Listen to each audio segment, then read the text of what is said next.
pagi 5 April bertajuk Murid yang berbuah banyak.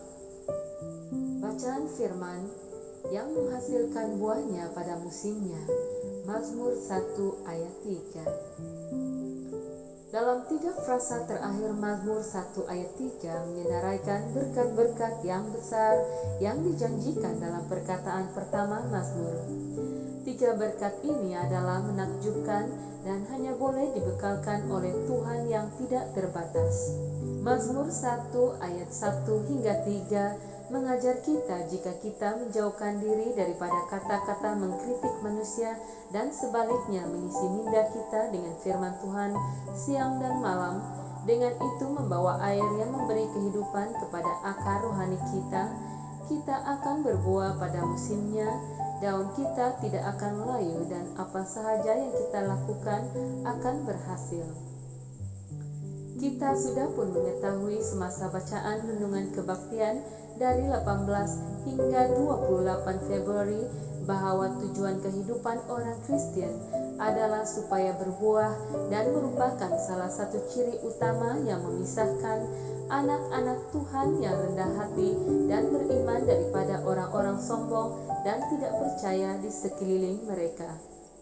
Sekarang kita melihat dengan lebih lanjut dalam Mazmur 1 bahwa pohon yang berbuah banyak memerlukan air untuk bertumbuh dan bahwa air itu ditunjukkan dengan jelas sebagai firman Tuhan.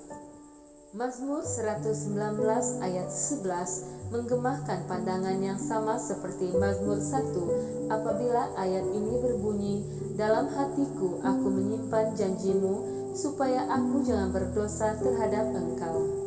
Terdapat banyak cara untuk kita boleh menyimpan firman Tuhan dalam hati kita di siang hari.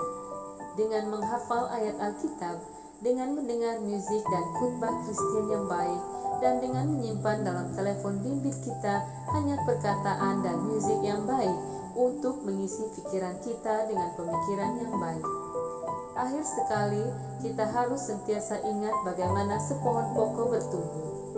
Yesaya 37 ayat 31 mengingatkan kita, orang-orang yang terluput di antara kaum Yehuda, yaitu orang-orang yang masih tertinggal, akan berakar pula ke bawah dan menghasilkan buah ke atas. Apabila sepohon pokok ditanam, arah pertumbuhan pertama pokok tersebut adalah ke bawah karena akar-akar pokok mencari air yang memberi kehidupan. Dalam cara yang sama, apabila kita bertumbuh dalam Tuhan, kehidupan kita sering ditekan ke bawah dan bukannya ke atas. Sungguh pun kita mungkin dipanggil untuk menderita demi namanya, tetapi kita boleh yakin yang buah itu dihasilkan di atas, walaupun kehidupan kita berakar di bawah. Sekian, Tuhan memberkati. Shalom.